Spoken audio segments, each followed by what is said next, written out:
विशेष खबर, मूळ व्याधीचे आधुनिक उपचार आता आपल्या कवठेमहांकाळ शहरामध्ये उपलब्ध सुविधा, आधुनिक लेझर मशीन, दुर्बिणीतून तपासणी, ऍडमिटची गरज नाही। पोट विकार, गुद्ध विकार यावर आयुर्वेदिक उपचार व सल्ला, मूळव्याध, फिशर, भगंदर, पायलोनायडल, सायनस यावर लेसर व आयुर्वेदिक खात्रीशीर उपचार, हार्निया, अपेंडिक्स, कान, नाक, घसा व स्त्रीरोग चिकित्सा, गर्भाशय काढणे इत्यादी सुविधा आता आपल्या कवठेमहांकाळ शहरामध्ये डॉक्टर आलमगीर मुजावर यांच्या आशीर्वाद हॉस्पिटल मध्ये उपलब्ध। आमचा पत्ता दत्त मंदिर, जुना Agalgaon road, Kolekar petrol pump शेजारी, कवठेमहांकाळ।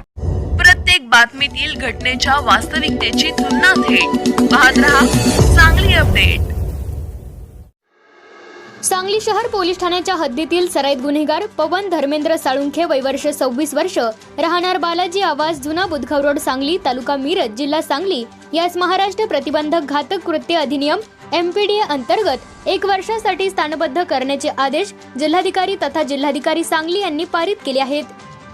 पवन साळुंखे याने 2019 ते 2024 या कालावधीत आपल्या दहशतीचा वापर करून गंभीर स्वरूपाचे गुन्हे केल्याचे निष्पन्न झाले आहे।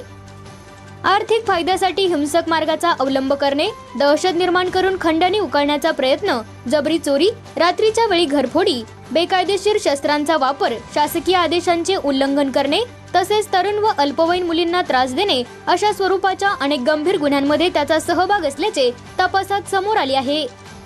या पार्श्वभूमीवर सांगली शहर पोलीस ठाण्याच्या वरिष्ठ अधिकाऱ्यांनी स्थानबद्धतेचा प्रस्ताव तयार करून तो उपविभागीय पोलीस अधिकारी शहर उपविभाग सांगली यांच्याकडे सादर केला। पोलीस अधीक्षक सांगली यांनी प्रस्तावाची छाननी करून पुढील कार्यवाहीसाठी जिल्हाधिकारी सांगली यांच्याकडे पाठविला। सर्व बाबींचा सखोल विचार करून जिल्हाधिकारी यांनी पवन साळुंखे यास 1 वर्षासाठी स्थानबद्ध करण्याचे आदेश दिले आहेत।